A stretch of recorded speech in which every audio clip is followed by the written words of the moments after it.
à la deuxième partie de notre table ronde avec les actions et les outils au service des collectivités, parce que nous sommes très en retard. Les territoires pilotes de sobriété foncière bénéficient d'un accompagnement particulier pour mettre en œuvre leur stratégie locale. Il s'agit notamment d'un soutien à l'ingénierie, à l'animation, à la sensibilisation. Et nous allons évoquer aujourd'hui deux exemples concrets. L'offre de services de la DHUP avec les ateliers des territoires, avec un exemple ensuite qui sera présenté sur Blois. Et puis l'offre de services du CEREMA avec son géoportail Urban Simul qui va être mis à disposition des territoires pilotes à partir du 1er décembre. Donc, tout à fait une démarche vraiment tout à fait innovante et intéressante. Et nous commençons par l'intervention de David Laboré, chef de projet de la DHUP, qui va nous parler de ces ateliers des territoires très utiles, notamment pour mobiliser et sensibiliser les acteurs locaux. C'est à vous pour 5 minutes. Essayez de tenir le timing parce qu'on est très en retard. Bonjour, est-ce que vous m'entendez? Oui. Très bien. Donc, je vais évoquer les ateliers des territoires, ateliers Flash, qui est une démarche sur un format court d'une dizaine de jours de travail d'un bureau d'études, dont 2 jours sur place, pour accélérer, spatialiser et faire partager avec les élus et les acteurs locaux une stratégie de développement, quelle qu'elle soit, à des échelles qui peuvent être très vastes, mais aussi à des échelles plus petites, on le verra. L'idée, c'est, et on va passer à l'image suivante, c'est de pouvoir, sur ce temps relativement court, préparer en amont une phase d'appropriation par un bureau d'études qui est désigné. Donc, ce bureau d'études est désigné dans le cadre d'un marché à bon de commande par la DHUP pour venir justement essayer de trouver des solutions locales à des problématiques nationales qui intéressent bien sûr le ministère de la Transition écologique et qui vont permettre de nourrir finalement la réflexion du législateur, de faire un retour d'expérience. Donc cet atelier Flash se prépare avec à peu près un mois en amont de la séance sur site par une phase d'appropriation. Ensuite, la phase d'animation pendant 2 jours où on va avoir un travail collectif à la fois d'arpentage, de diagnostic en marchant et de séances de dessin, puisque l'idée est que le fait de spatialiser les enjeux va permettre de hiérarchiser ces enjeux les uns par rapport aux autres et aussi de caler finalement une vision des idées sur le plan, sur le dessin, de manière à ce que tout le monde partage ces grands objectifs. On passe à l'image suivante. Et enfin, la restitution in situ ou à distance qui va permettre de montrer, après ces quelques jours de travail, comment les élus et les services des territoires se réapproprient cette esquisse de projet, parce que ce n'est qu'une esquisse de projet, de manière à pouvoir en faire une feuille de route et de le décliner en projet urbain derrière. On passe à l'image suivante. Je vais vous montrer quelques images très rapidement pour montrer les différentes échelles d'intervention. Ça peut être l'échelle d'une vallée, comme le territoire de la communauté de communes des Deux-Morins dans le 77. On passe à l'image suivante. Ça peut être une intervention sur une friche pour essayer de trouver une programmation qui soit au service du développement du territoire. On passe à l'image suivante. Ou bien la programmation d'un équipement socioculturel dans du patrimoine anciennement habitable, hôpital en centre urbain, à Casteljaloux. Voilà. Alors, pour solliciter un atelier Flash, la ville et son EPCI, donc vous passez à l'image suivante, merci. La ville et l'EPCI s'adressent à leur DDT. La DDT est la porte d'entrée vers le ministère. La DDT donc, va solliciter un atelier auprès de l'équipe de la DHUP, donc c'est la sous-direction de Jean-Baptiste Butlen de l'aménagement durable. Et puis un échange s'opère entre la DHUP et la DDT avec une fiche de candidature qui va être remplie par la ville, son EPCI et la DDT pour motiver les raisons de solliciter un atelier des territoires, un atelier Flash. Voilà. Et cette candidature est basée bien sûr sur une problématique qui nous intéresse au plan national et aussi la sollicitation d'un référent local qui va accompagner l'ensemble de la procédure tout au long de l'atelier Flash. Les prérequis, je le disais, c'est le champ de compétences de la DGALN, du ministère de la Transition écologique, et on programme 15 à 20 ateliers flash par an, 6 par titulaire par bureau d'études. Donc, ça veut dire qu'un bureau d'études qui est sollicité par la DHUP pour mener ces ateliers flash va pouvoir avoir des effets de comparaison entre des sites puisqu'il a 6 ateliers en cours. On passe à l'image suivante. Alors, nous avons mobilisé cette année notamment 5 ateliers sur des îlots anciens, parce qu'il nous semblait que parallèlement à l'effort fait de limitation de l'artificialisation, on a besoin de revenir sur les centres anciens, et pour revenir sur les centres anciens, il faut absolument faire évoluer les tissus anciens qui souvent n'arrivent pas à faire face vis-à-vis de la concurrence du pavillonnaire en périphérie. Et pour cela, la bonne échelle d'intervention sur l'habitat ancien, c'est l'échelle de l'îlot, pour pouvoir aérer ses cœurs, pour pouvoir éventuellement restructurer des surfaces de logement ou de commerce pour se mettre au goût finalement des besoins des ménages d'aujourd'hui, apporter de la lumière, de l'intimité des vues, un petit bout de jardin, une terrasse, mais aussi améliorer l'accessibilité, la sécurité incendie, ramener des usages collectifs dans les îlots. Bref, ce n'est pas des interventions de réhabilitation à la parcelle qui sont souvent nécessaires, mais dans ces tissus anciens patrimoniaux, il faut absolument pouvoir intervenir à l'échelle de l'îlot. 5 sites ont été retenus en 2021, Saverdun, Vitré, Mende, Saint-Gaudens et Blois. Et ils ont été retenus d'abord parce qu'ils avaient des îlots anciens qui étaient suffisamment grands, suffisamment vacants pour pouvoir faire démonstration d'une intervention urbaine à l'intérieur de cet îlot pour pouvoir les transformer durablement et redonner de la qualité d'usage et donc de l'attractivité.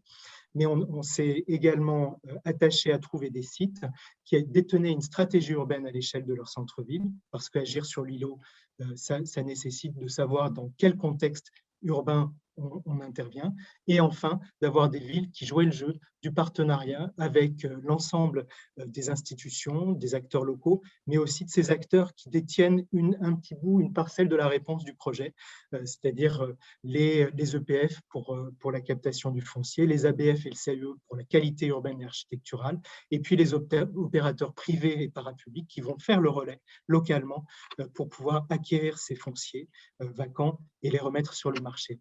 Alors, tout ça pour introduire la présentation de la ville de Blois, donc, qui a fait un atelier lumineux au cours de l'été et qui va vous présenter à la fois la démarche et ses résultats. Merci. Bonjour à tous. Oui, pardon. Et en tout cas pour cette présentation très synthétique, et je laisse tout de suite du coup la parole à la représentante de la ville de Blois, Louise Rabin-Bourse, chef de projet Action Cœur de Ville à Blois, qui a donc bénéficié de ces ateliers. Juste un tout petit mot pour dire que la démarche de Blois est vraiment très intéressante parce qu'on est dans un cas très, très particulier avec, par exemple, un travail sur un îlot qui compte plus de 17% de logements vacants. Et donc, vous avez la parole, madame, pour nous expliquer justement cette démarche et comment fonctionnent ces ateliers et sur quoi ils débouchent, du coup. Très bien. Donc, bonjour à tous. Tout d'abord, je voulais excuser nos élus qui n'ont pas pu être parmi nous aujourd'hui et qui auraient pu présenter et que je remplace du coup. Voilà. Donc, l'atelier en lui-même, il a duré sur 3 jours, même s'il y a eu plusieurs jours de préparation, comme l'a dit David juste avant. Donc, ça a eu lieu du 2 au 4 juin. Pour ça, on a été épaulé par le polo, donc le polo pratique urbaine et l'effet urbain, donc l'équipe projet. De nombreux élus ont participé à cette journée, dont notamment le maire et notre élu à la ville durable sur la journée de restitution. Différents services de la ville et de l'agglomération ont été associés également, et de nombreux partenaires, dont la DDT, Solia, qui est notre opérateur sur notre OPA-RU, Action Logement, l'ABF, l'UDAP, l'ANA, la DHUP évidemment. Voilà, donc c'était très riche de transversalité et de complémentarité. Je veux bien que vous passiez à la diapo suivante. Donc sur les 3 jours, donc le premier jour a consisté en un diagnostic. Donc on a visité en fait l'îlot, on est rentré dans des immeubles, on a fait des rencontres auprès des occupants sous forme d'enquêtes usagées autour de plusieurs thématiques, notamment se nourrir, se déplacer, travailler en centre-ville. Puis cette journée s'est clôturée par un débat entre les participants pour faire remonter tout ce qui avait été retenu. Le jour 2, c'était scénarisé, donc la réalisation déjà d'une frise une frise chronologique qui remettait en place toute la stratégie globale de reconquête du cœur de ville. Donc on avait notamment les différentes OPA qui étaient placées, l'atelier flash, les opérations de requalification du centre-ville qui étaient là avant cœur de ville, l'opération cœur de ville aussi. Et enfin, donc on a travaillé sur cette journée-là sur des scénarios d'activation qui vont vous être détaillés juste après. Et le troisième jour, c'était la restitution, le travail d'abord en chambre par les prestataires, puis la restitution et les débats avec la salle là où monsieur le maire était présent, notamment. Donc, l'état des lieux. Donc, comme l'a dit David juste avant, en fait, ce qui a fait qu'on a été retenu, c'était la complexité en fait de notre tissu qui a pour partie aussi un peu de bâti moyenâgeux, avec du bâti étroit, des imbrications cadastrales qui sont assez complexes, qui fait qu'il y a des difficultés à agir sur cet îlot-là, et aussi un comblement progressif des arrières. C'est-à-dire qu'aujourd'hui, il y a beaucoup de constructions sauvages qui se sont faites en cœur de ville, en cœur de cet îlot, pas forcément avec des matériaux de très bonne qualité et pas forcément des choses qui sont répertoriées. Les logements sont majoritairement vacants dans les étages, notamment parce qu'il y a peu d'accès différenciés entre les rez-de-chaussée et les étages. Par exemple, il y a notamment une des rues la plus au sud, alors je ne peux pas le montrer, tant pis, sur tout le linéaire de la rue. En gros, sur 26 immeubles, il n'y a que 3 immeubles avec des accès différenciés. Donc, ça vous laisse imaginer l'étendue de la vacance sur cet îlot-là. Des situations de dégradation derrière les façades qui sont, elles, entretenues, mais l'intérieur n'est pas du tout entretenu, comme on peut le voir sur certaines illustrations. Un projet Action Cœur de Ville qui tourne autour des îlots sans les aborder, alors qu'ils bénéficient d'un emplacement stratégique. Dans cette phrase-là, c'est surtout le fait qu'aujourd'hui, en fait, Action Cœur de Ville a beaucoup agi sur les espaces publics, sur les choses sur lesquelles elle a la main. Et c'est vrai que le volet habitat, en tout cas à Blois, c'est celui qui est peut-être le moins avancé, puisque c'est celui où la ville n'a pas forcément la main, puisqu'il y a des propriétés privées et sur lesquelles il y a tout un travail de pédagogie en fait, à mettre en œuvre avant de pouvoir avoir des réalisations plus concrètes. Notre plan de sauvegarde et de mise en valeur est largement dépassé dans son diagnostic, effectivement, puisqu'il date de 1998, que tout n'a pas été, qu'il n'y a pas de bâtiments qui ont été forcément tous répertoriés. Néanmoins, il y a quand même des orientations qui permettent de faire des choses. Les différents OPA successives, elles n'ont pas pris la mesure des besoins sur cet îlot-là. Et ce qu'il faut retenir, c'est surtout qu'il y a un énorme besoin d'agir. Je veux bien que vous passiez à la diapo suivante. Donc, le premier scénario, c'est un îlot. Donc, les 3 scénarios en fait agissent à différentes échelles. La première, c'est l'échelle de l'îlot. Donc, le scénario s'appelait trans, comme transversalité, transmutation, transformation. L'idée, c'était d'intervenir à l'échelle de l'îlot pour travailler, pour recréer des perméabilités, créer des accès, essayer d'aérer ce cœur d'îlot, mettre en valeur le patrimoine. Je veux bien que vous mettiez la diapo suivante. Donc, à chaque fois, ça va être un zoom de... Ah, c'est passé tout de suite. Bon, c'est pas grave. Bon, tant pis, c'est pas grave du tout. Donc, la pièce en plus, donc après, le deuxième scénario, c'est la pièce en plus. C'était sortir à une échelle un peu plus élargie, donc pouvoir proposer, on le voit sur l'image à droite, la deuxième, celle du milieu, pardon. En gros, c'est partir de l'îlot et regarder et pouvoir proposer dans un périmètre de 5 minutes à pied ou en navette gratuite ou à vélo autour de cet îlot des solutions qui viennent des services qui viennent concurrencer la maison individuelle de périphérie. Donc, par exemple, un jardin dans le parc agricole naturel urbain, pardon, je vais terminer. Non, ça ne vient pas, pardon. Il y a cette question-là donc du jardin, peut-être un espace pour bricoler qui n'est pas forcément accessible habituellement en centre-ville, ou par exemple des espaces de stationnement qui n'existent pas, notamment sur cet îlot. Le troisième scénario, c'était la résidence d'architecte. Donc, c'est comment est-ce qu'on, avec des gens qui viennent sur site, des architectes qui viennent sur site pendant plusieurs semaines, comment est-ce qu'on arrive à révéler les potentiels de réhabilitation d'un immeuble témoin par de la scénographie, par exemple, et pour donner envie en fait aux propriétaires d'investir dans leurs biens, de montrer que c'est possible, de faire de la médiation culturelle autour de cette action et surtout de permettre du coup de réouvrir la question de l'îlot à l'échelle de toute la ville et pouvoir recréer des dynamiques autour de la réappropriation du centre-ville.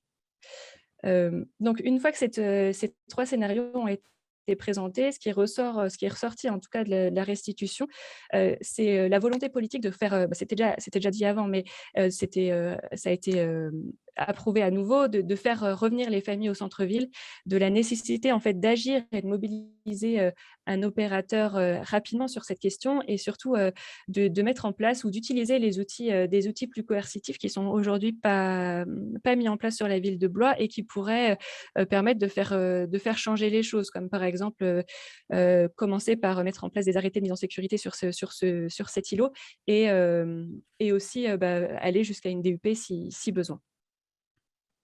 Je veux bien que vous passiez. Là, c'est les cartes d'illustration du coup. Donc là, c'est le premier scénario. On voit l'idée qui avait été imaginée par l'architecte. En gros, en vert, c'est tout le cœur d'îlot qui aurait pu être curé, enfin, c'est pas un beau mot, mais aéré, où on enlevait en fait toutes les parties qui étaient construites peut-être avec des matériaux de mauvaise qualité et qui étaient construites de manière sauvage pour pouvoir recréer des perméabilités. L'idée, c'est pas forcément de recréer des espaces publics qui traversent l'îlot, mais plutôt de créer des chemins au cœur de l'îlot qui pourraient après permettre de desservir par l'arrière les étages supérieurs. Je veux bien que vous passiez. Ouais, du coup, il y a un petit bug dans la présentation. Je veux bien que vous passiez aussi. Ouais, je crois qu'il y a un petit bug là de. Ouais. Oui, je vois bien.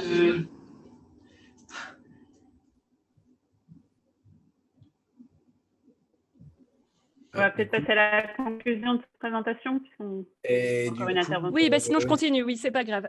Donc je continue. Je peux conclure, oui. Oui, donc une fois que la suite en fait de cet atelier flash a permis en fait qu'on se mette tous en ordre de bataille parce que suite à cet atelier, on a appris grâce à la DDT l'existence de l'AMI, de la manifestation d'intérêt démonstrateur de la ville durable, donc qui a pour vocation en fait de mettre en place de la reconquête d'un îlot ou d'un quartier dégradé autour d'une opération d'aménagement portée par une collectivité et pour lequel il fallait mettre en avant le développement durable, une composante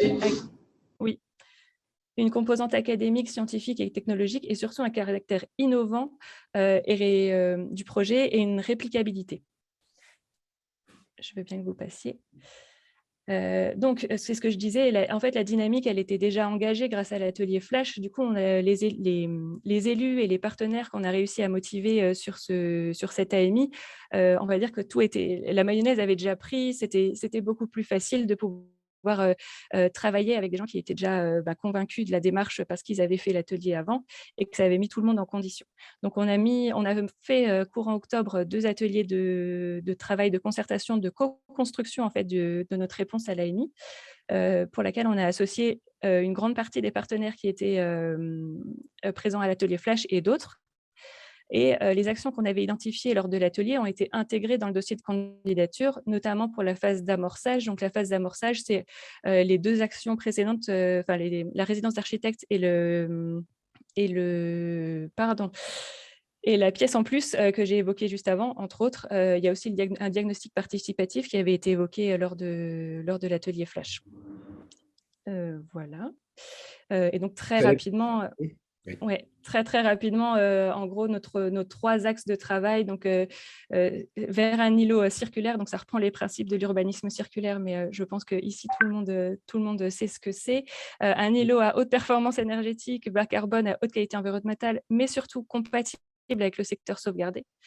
Et enfin, un îlot commerçant et habité pour favoriser le parcours résidentiel et surtout lutter contre la vacance. Et l'objectif de cet îlot, c'est surtout de pouvoir, de ce projet de démonstrateur, c'est surtout de pouvoir présenter une méthode, une palette d'outils pour mobiliser les propriétaires privés autour de la lutte contre la vacance et surtout de favoriser les réhabilitations efficientes. Et aussi de mettre en œuvre, montrer qu'un modèle de partenariat peut être mis en place pour d'autres îlots sur la ville et d'autres centres-bourgs de l'agglomération qui pourraient avoir besoin de ce type d'intervention. Voilà. Merci, madame, pour ce témoignage qui nous montre bien quand même l'intérêt de ces ateliers qui permettent de sensibiliser et d'organiser en fait les interventions sur ces secteurs en grande difficulté. Donc, merci pour ce témoignage. Et nous allons passer maintenant au deuxième témoignage de Pardon, Pierre, j'apporte juste une information sur ce point important, mais juste 30 secondes. Effectivement, sur l'AMI démonstrateur de ville durable, j'ai d'ailleurs en ligne de mire une organisation d'une réunion avec la Banque des Territoires et les services qui s'en occupent, puisque dans les premières vagues, les villes petites et moyennes n'ont pas vraiment eu beaucoup de chance. C'est un peu d'ailleurs la difficulté de ce type d'appel à manifestation d'intérêt. Et donc, on va œuvrer pour les prochains pour que nos villes moyennes, notamment, puissent plus facilement y répondre. J'ai aussi le maire du Lamentin qui s'est plaint auprès de moi du manque d'empathie dans l'instruction du dossier. Voilà. Donc, en tout cas, je voulais dire aux villes ACV qu'on a bien noté la difficulté parfois de répondre à ces appels à projets, appelons ça comme ça, et on va essayer de trouver une formule qui permette qu'elles aient toutes leurs chances. Merci de ces précisions, Roland. Donc, autre partenaire, autre outil, le CEREMA et le Géoportail. Alors, c'est une application en fait qui permet de suivre les dynamiques foncières et de faire du repérage foncier. Et c'est un outil expérimental qui est issu d'un partenariat d'une dizaine d'années entre le CEREMA et l'INRAE. Et en fait, comme je l'ai dit tout à l'heure, il va être mis à disposition des territoires pilotes à partir du 1er décembre. Donc, c'est Guillaume Fauvet, chef de projet à la direction des villes et territoires du CEREMA, qui va nous en parler autant que possible en un peu moins de 15 minutes parce que voilà, on est très en retard, mais prenez votre temps quand même. Oui, bonjour à tous. Merci de l'intérêt que vous portez à Urban Simul. C'est vrai qu'on vous avait annoncé déjà le développement de cet outil. Je vais essayer, moi, de faire plus un teasing qu'une présentation. Compte tenu du temps, c'est en effet difficile de résumer quasiment 10 ans d'expérimentation en 15 minutes, mais c'est le jeu. Alors, pour aller à l'essentiel, répondre déjà aux questions que vous posez peut-être sur l'outil, puisqu'il avait été présenté dans le guide qui vous a été distribué. Effectivement, on a une version aujourd'hui que je vais vous présenter par une petite démo assez rapide qui fonctionne déjà, qui devrait pouvoir être mis à disposition des communes qui nous en feront la demande d'ici la fin de l'année 2021. L'idée, c'est que c'est un outil qui est relativement autonome, comme un géoportail, mais qu'on puisse en fait organiser à votre convenance quelques webinaires de prise en main, avoir un soutien dans un premier temps via messagerie électronique où on a un système d'appui, et puis vous puissiez le tester, l'approprier, voir l'intérêt que vous pouvez en trouver. La seule demande qu'on vous fait un retour, c'est qu'on puisse également avoir un webinaire ou deux de retour pour que vous puissiez nous dire ce que vous pensez, ce qui marche pas, ce que vous attendiez, ce qu'il y a, ce qui n'a pas, pour contribuer à développer avec nous les fonctionnalités de demain. Et on sait en la matière que c'est une première version d'un socle de base de services, mais qu'on a intégré des fonctions supplémentaires. On est sensiblement dans le même état d'esprit, dans le même niveau d'avancement que vous. On a avancé à inventer les outils de la sobriété foncière en même temps que vous avez inventé une démarche, et c'est dans cette logique-là qu'on se positionne. L'Urban Simul, ce n'est pas quelque chose qui est nouveau, c'est le fruit d'une recherche et développement menée par le CEREMA et l'INRAE depuis 10 ans, avec une expérimentation qui a été faite depuis une petite dizaine d'années et avec le soutien de la région PACA. C'est un outil qui est gratuit, sur simple demande d'accès, qui n'est pas ouvert au grand public, qui est ouvert uniquement aux ayants droit des fichiers fonciers. Alors, un certain nombre d'entre vous ont peut-être l'habitude de demander en fait l'accès aux fichiers fonciers. L'accès Urban Simul se fera de la même manière. Simplement, c'est la DGFiP qui nous impose d'avoir une restriction compte tenu en fait du caractère des données. C'est un outil, vous allez le voir là aussi, qui apporte un niveau d'analyse du grand territoire jusqu'à la parcelle. Donc, on a une base de données qui a plus de quasiment 300 millions de lignes pour vous donner un ordre d'idée sur le travail technique que ça représentait de passer en fait d'un outil à l'échelle d'une région à l'échelle de la France métropolitaine. Les DOM arriveront dans un second temps. L'idée, c'est bien que vous puissiez avoir assez rapidement une autonomie sur l'utilisation, comme tout géoportail. Et puis, encore une fois, c'est une application qui est évolutive. La version qu'on va vous présenter aujourd'hui, c'est vraiment une première version déployée grâce au plan de France Relance. On devrait sortir normalement courant 2022 une deuxième, voire une troisième version qui intégrera des fonctions supplémentaires qu'on est d'ores et déjà en train de développer et puis après que vous pourrez nous suggérer comme des éléments qui sont assez prioritaires. Là aussi, je vais aller assez vite parce que j'y reviendrai concrètement dans la démo. Urban Simul, ça sert à faire plusieurs choses. Globalement, vous accompagner au quotidien sur des informations basiques à l'échelle de la parcelle. Vous accompagnez également dans l'élaboration, dans l'identification de gisements fonciers pour trouver des projets. Et plutôt, évidemment, comme ça l'a été dit, des gisements en renouvellement urbain plutôt qu'en extension, même si Urban Simul peut faire les deux. Et puis, c'est également un outil qui est utile pour apporter des éléments d'analyse et d'aide à la décision lors de l'élaboration de vos stratégies foncières et stratégies évidemment de sobriété foncière. Le Urban Simul repose en fait sur la superposition de différentes couches d'informations. Là, j'en ai cité les plus importantes, les fichiers fonciers, les logements vacants, les valeurs foncières immobilières, les fameux fichiers DV3F pour ceux qui connaissent. Mais il arrive également à identifier par des algorithmes des gisements potentiels à valoriser, à identifier également et à reconstituer des dynamiques d'évolution de construction du bâti. Il superpose les documents d'urbanisme lorsqu'ils sont numérisés. On va les chercher directement dans le géoportail. Et puis, on a également l'identification d'un certain nombre de contraintes, voire d'opportunités. Toutes ces données, et ça, c'est l'invariant qu'on s'est fixé dans un premier temps, sont des données issues d'entrepôts de données nationales, qui sont homogènes sur l'ensemble du territoire français. On pourra avoir éventuellement la possibilité d'intégrer des données supplémentaires par la suite à un niveau national, dès lors qu'on les aura sur le périmètre de la France entière. Probablement que dans les prochaines versions, on offrira la possibilité aux utilisateurs d'importer ou d'exporter des données complémentaires propres au territoire. C'est un outil simple, vous nous redirez par la suite quel usage et quel intérêt vous le trouvez. Ce n'est pas à nous de le dire, c'est à vous en tant qu'utilisateur privilégié et averti, j'allais dire.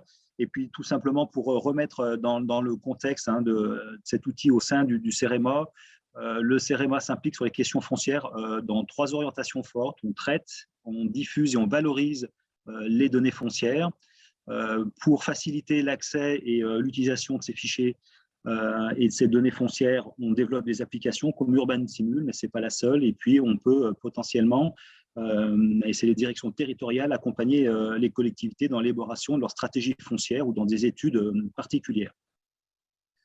Urban Simul est un des outils de la galaxie, des outils numériques du CEREMA au service des politiques foncières et des acteurs publics du foncier. On peut citer également le site Data Foncier qui permet d'avoir accès aux données foncières et puis à toutes les explications concernant la structuration et l'exploitation des données foncières. C'est aussi par ce site-là que vous avez la possibilité de télécharger ou en tout cas de demander le téléchargement des données. L'Observatoire de l'artificialisation, on en a déjà parlé, je n'y reviens pas. Probablement que vous connaissez déjà ce site qui est alimenté par le CEREMA. Cartofriche, là aussi, on en a parlé.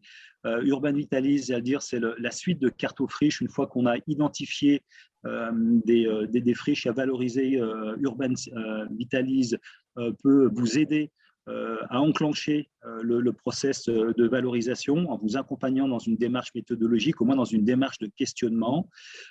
Othello, à un autre niveau, est une application également qui permet d'estimer le besoin en logement. C'est une application qui a été développée à la demande de la DGLN. Et puis, sur un aspect un peu plus opérationnel, et ça fait l'écho à la présentation précédente, le site outil de l'aménagement permet de référencer plus de 300 fiches, 300 outils qui décrivent les outils pour passer en phase opérationnelle, que ce soit sur les questions foncières, de planification, d'urbanisme commercial, d'urbanisme opérationnel, voire même de fiscalité de financement. Voilà, et simplement dire que la volonté du CEREMA, ce n'est pas de travailler en chambre sur des outils et puis les mettre à disposition une fois qu'ils sont développés, mais c'est bien de constituer une véritable gouvernance autour de cette application pour travailler de concert sur son développement en même temps que les collectivités, mais que tous les acteurs qui les accompagnent conduisent la stratégie. Voilà pour une présentation, j'allais dire, au pas de course. Alors, moi, je vais essayer maintenant de me livrer une démonstration. Hein. Voilà à quoi ressemble Urban Simul lorsque vous connectez. Donc, vous voyez que vous avez la France entière. Bon, c'est un outil cartographique. Donc, vous avez la possibilité de rentrer le nom d'une collectivité, de la vôtre en particulier.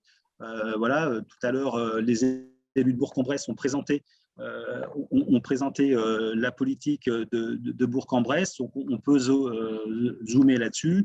Comme tout bon géoportail, vous avez la possibilité de faire apparaître les couches avant de contenance, voilà, la photo ortho, les différents types de plans au choix. Ça, c'est un premier niveau d'information assez basique. Vous avez également la possibilité de rechercher directement des parcelles, des adresses ou des unités foncières, si vous voulez vraiment avoir un niveau de précision très fin. La première information que vous pouvez avoir, c'est l'information qui est constituée par les fichiers fonciers. Vous les voyez apparaître ici. Alors, désolé, il y a un petit peu de latence avec la visio. Là aussi, vous faites apparaître cette couche des fichiers fonciers qui vous permet d'avoir le parcellaire. Et sur ce parcellaire, vous avez la possibilité de sélectionner une parcelle et d'avoir l'ensemble des informations relatives à la parcelle, à la fois son zonage dans le PLU, mais l'historique des mutations, le type de propriétaire. Alors là, il se trouve que c'est la commune de Bourg-en-Bresse, mais ça peut être un particulier. Le millésime, effectivement, des fichiers fonciers qui permettent de caractériser ces informations et leur degré de mise à jour, et puis également un certain nombre d'informations sur la taille de la parcelle, la localisation, est-ce qu'il y a des bâtiments construits, est-ce qu'il y a des logements, et comment est organisée cette parcelle, et un tas d'informations. Vous avez également des informations sur les possibilités de développement. Vous voyez ici en fait qu'il y a une orientation d'aménagement dans le PLU. Vous avez des informations également qui sont issues, qui sont moissonnées du document d'urbanisme, comme les coefficients réels d'occupation au sol ou ceux qui peuvent être projetés, puis les éléments de règlement. Vous avez ici la possibilité d'avoir un lien. Alors, je ne sais pas si ça va marcher avec la visio, mais pour se connecter directement au géoportail de l'urbanisme pour aller chercher les éléments du PLU, ou alors vous voyez, ça mouline un peu, ou directement également d'aller voir sur Google Street View les informations visuelles sur la situation du foncier. Alors là aussi, je m'excuse, comme j'ai un pare-feu, le contexte est un peu compliqué.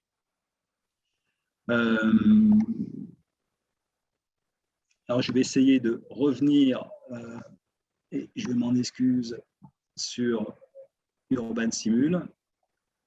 Je n'aurais pas dû cliquer sur ce lien, je m'en excuse, puisque j'ai perdu mon écran.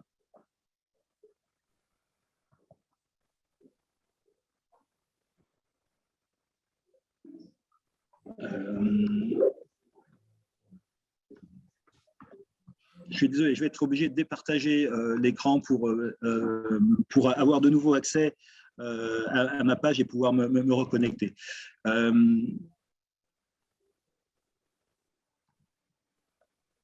Alors peut-être parce qu'il y a quelques questions sur la conversation, notamment une des avis de Kota Lorda. Le moissonnage des données, notamment sur les servitudes, est-il actualisé régulièrement et peut-on intégrer de nouvelles servitudes, j'imagine, quand on est utilisateur?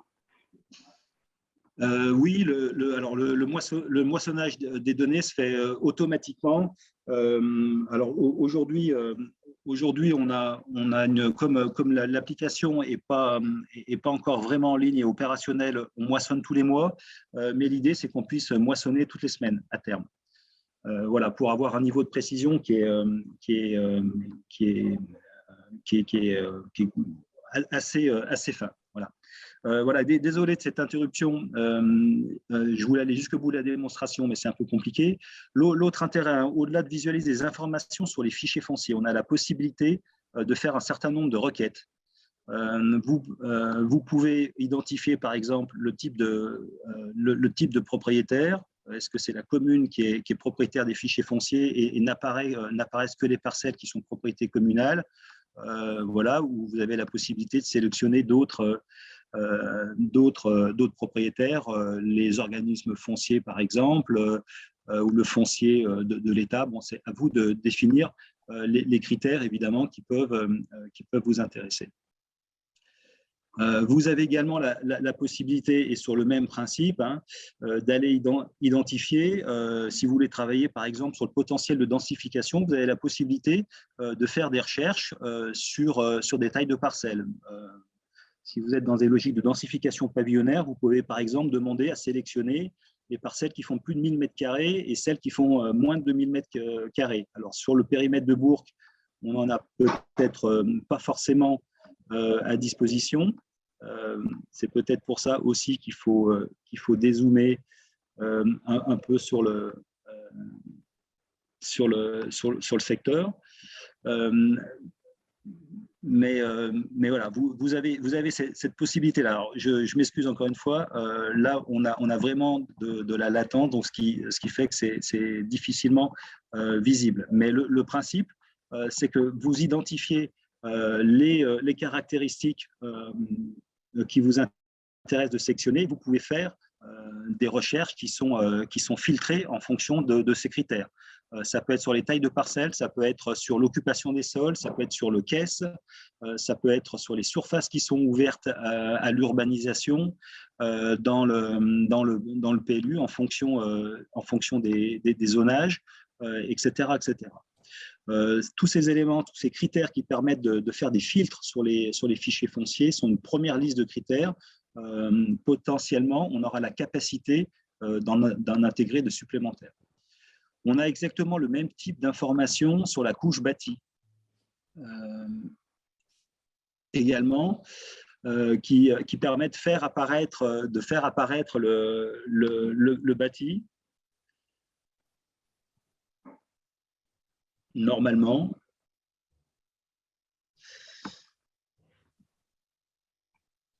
Ouais, on a fait une démo ce matin, mais avec la visio, je crains qu'on ait vraiment de la latence, qui nous permet d'avoir normalement d'avoir l'apparition de l'ensemble du bâti sur le même principe, avoir la possibilité de sélectionner son bâti, d'identifier des opportunités, le voilà qui arrive, des opportunités ou des caractéristiques en tout cas. Sur ce principe-là, vous pouvez identifier d'ores et déjà le bâti dur ou la partie légère de ce bâti, et puis vous allez pouvoir avoir des filtres en fonction de la date de construction du bâti, la nature des bâtiments. Est-ce que ce sont des bâtiments à usage industriel? Est-ce que ce sont des monuments? Est-ce que ce sont des logements?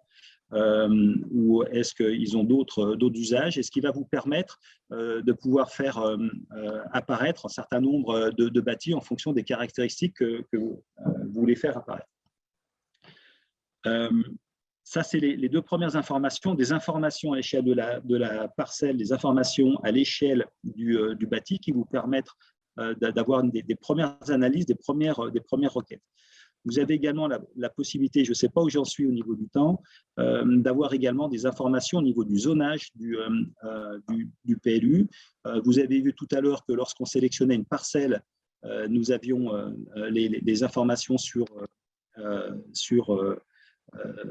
son zonage de la parcelle. Vous avez une possibilité de faire apparaître l'ensemble des PLU qui sont numérisés et d'aller faire des sélections en fonction des types de zonage.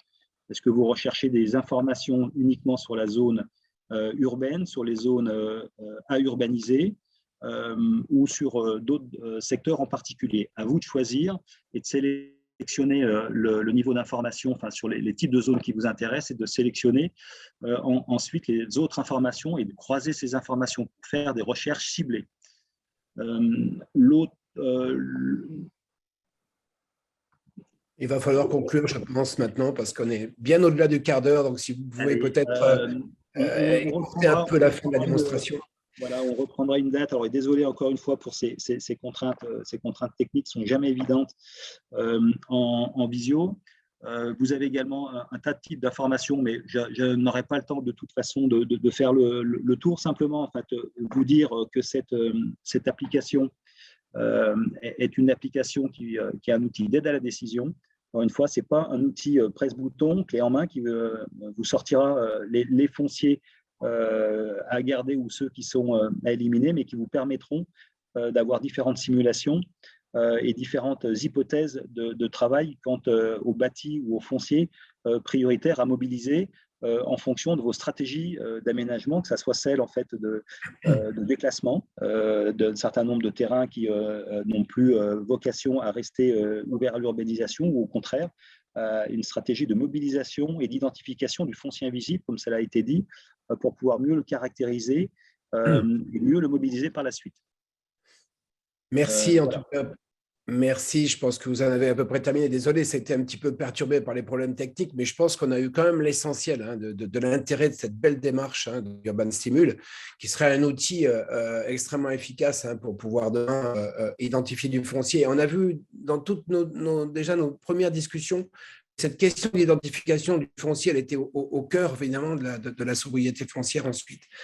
Nous allons juste maintenant passer à la conclusion parce que nous avons largement dépassé le temps qui était prévu. Je vais laisser la parole à Hélène puis à Roland pour conclure cette belle rencontre. Et je voudrais remercier bien sûr tous les intervenants qui nous ont fait part de témoignages vraiment très intéressants qui vont faire avancer notre expérimentation. Merci à tous.